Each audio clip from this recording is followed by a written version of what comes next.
Hi, welcome to Classic Cars Driven. My name's Matt Nichols and today we're driving the Jaguar XKR.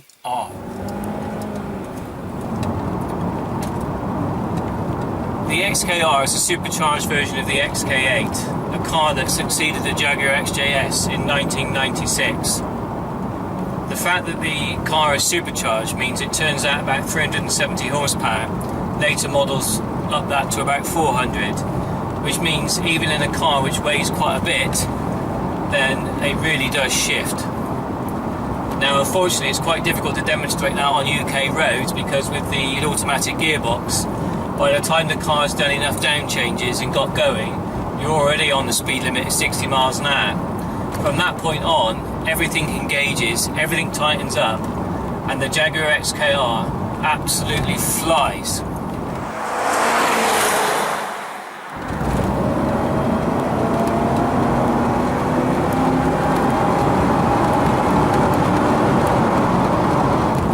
Just get the supercharger whine in the background as a reminder of the potential horsepower and performance on tap.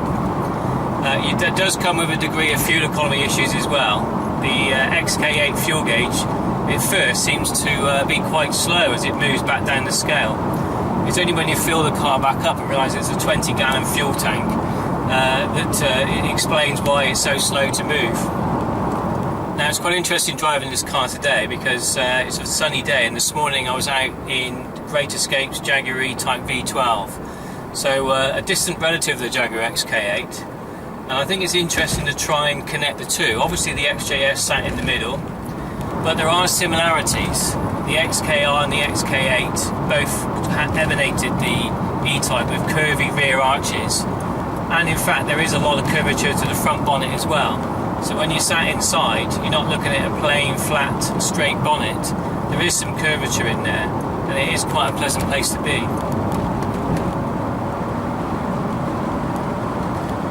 One of the downsides of being built in an era when Ford's taken you over, and this is the case with the Jaguar XKR, and the one we sat, is that they did insist on putting in switchgear. So inside this car, and I don't know which Ford model it came from, it almost looks Scorpio-like in terms of its size and scale, is that same Ford switchgear, sort of central console in the middle of the dash.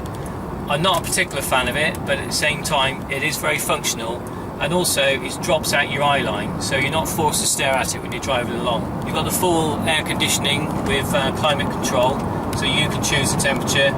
The steering's light, but it still has a sort of purpose to it, so you still have there's a lot of feel in the car. It still has that slightly narrow rear track that Jaguars have on the back of the car.